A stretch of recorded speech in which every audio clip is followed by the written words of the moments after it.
Well, we're getting towards that time of year where the river's full of food, and the nymph angler, which a lot of us are this time of year until the fish start rising, has to match what's in the river much more carefully than they do in the winter.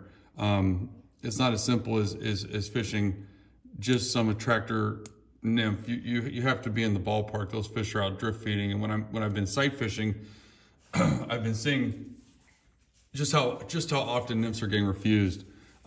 So at that point, you have to come back in and reevaluate how you're fishing. And so we're going to tie a much more imitative Hendrickson Nymph, and this would be part of a 2-fly rig. Like today, I'm going to get out and fish. I've already been tying streamers with my buddy, and we're going to fish. And we'll probably just nymph a couple pools. Usually when we go out, we try to nymph a spot or a slot or something that we don't fish very often, and see if we can learn something new. That's what it's all about. So this fly has cock de leon tails, which are a pain to work with, but we use them for both dries and nymphs.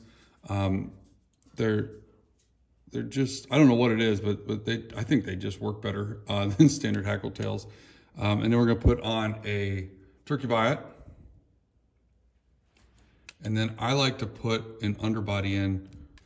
So we'll just use the same dubbing that we're using for the thorax for the body. We're gonna wrap the biot over that. This part does not have to be pretty. We're just building up bulk.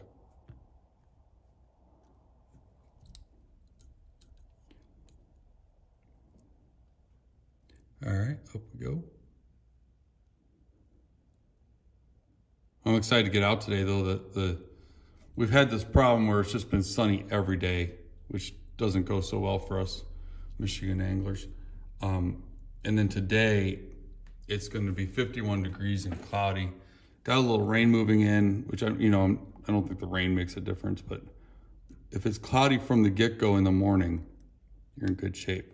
So what you'll notice when I wrap my turkey biot is that this dark line is on the back of the fly. This lets me overlap, which I'm doing here, and creates a nice segmented body.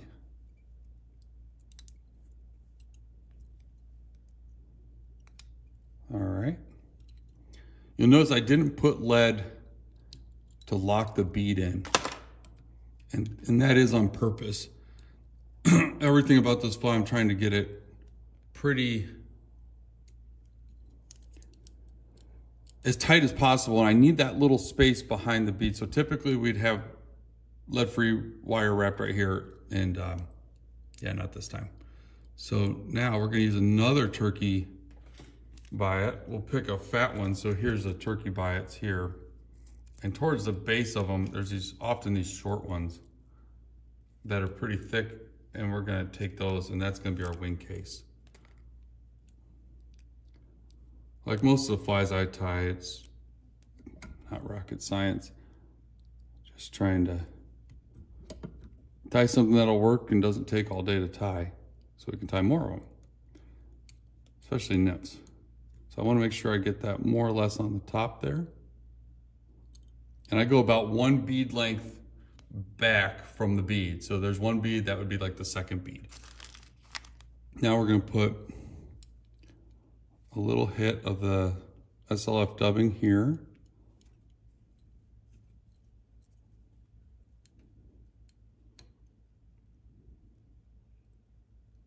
And then go up behind the bead, but keeping it pretty thin. A lot of times I think we make the mistake of putting too thick a thorax on our nymphs, especially, not all the time. I mean, it kind of depends on the situation, but this is intended for a fish, or fish, multiple, plural, that are lined up in formation, nymphing in a riffle before the hatches have kind of started for the spring, but there's enough of the naturals that they're picky to them. And I think this is much more common than people think.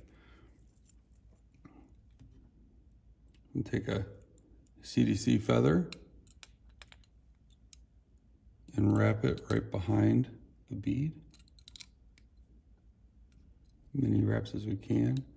But this is why I don't put that wire there. I like to have my thread kind of get right into that gap. I'm going to pull the tip of the feather off, and then I'm going to split the CDC up. It often happens, it happened here, that you got to kind of arrange it. Clip a few out of the way and pull this turkey over so it's right behind that bead. So this fly has no hot spot. It's supposed to be as unobtrusive as possible. And so I'll be pairing this, like my fish of today, I'll be pairing this with a blowtorch, I think. But I anticipate that, you know, unless I get one on the first couple drifts on that attractor style fly, that this will be what the fish are looking for. Now when I deal with CDC, what I like to do, same with rabbit, is I use my fingers to just pull out the longer pieces. And what it does is it creates like kind of a little taper to it.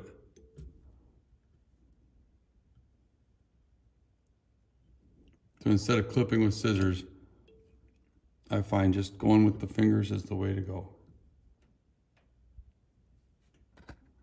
Get that over here. And last step, put a nice big dollop of thick UV on the head.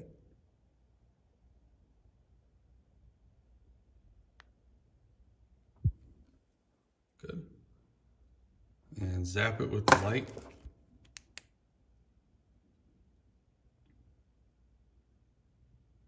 And hopefully in less than an hour, this fly is being removed from the mouth of a trout.